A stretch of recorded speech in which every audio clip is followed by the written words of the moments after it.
L'histoire du Sénégal avant l'indépendance en 1960 est riche et marquée par la résistance des peuples sénégalais face à la colonisation, ainsi que par la gloire de ses grands guerriers et royaumes. Voici un résumé. Atteindre pêche période précoloniale, les royaumes et empires. Avant l'arrivée des colons européens, le Sénégal est théâtre de grands royaumes et empires. L'empire du Ghana, Wichit au XIe siècle, premier grand empire ouest-africain influençant le Sénégal oriental.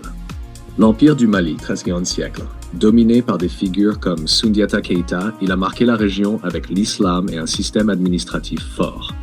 L'empire du Jolof, XIVe, XVIe siècle, fondé par Ndiadiane Ndiaye, il a uni plusieurs royaumes sénégalais, Walo, Kayor, Baol et Saloum, avant de se fragmenter en entités indépendantes. Royaumes locaux, les royaumes du Sine et du Saloum, dirigés par les Sérères, le Kayor et le Baol, dirigés par les Wolofs, et le Fouta Toro, berceau des tout-couleurs, étaient puissants et résistants. H. L'arrivée des Européens et la traite négrière, 15 nœuds des 19e siècle.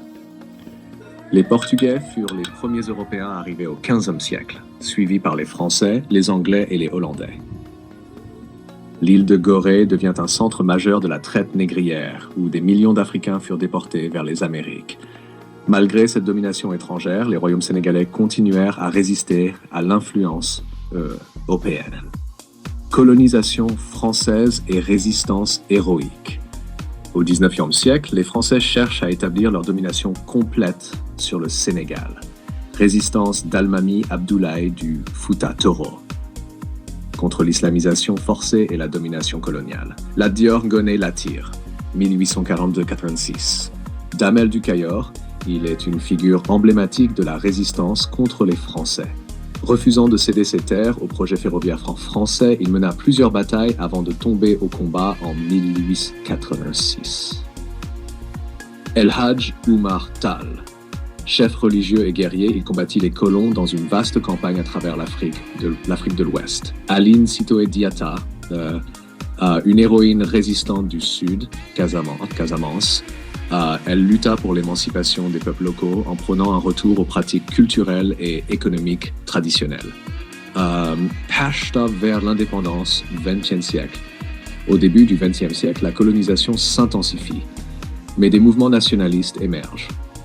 Blaise Diagne, premier député africain élu à l'Assemblée française en 1914, milite pour les droits des Africains.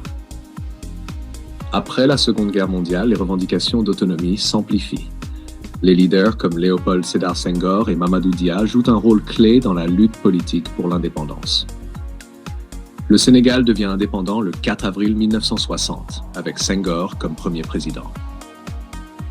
Cette histoire est marquée par la bravoure de ses guerriers et la résilience de son peuple face à l'oppression.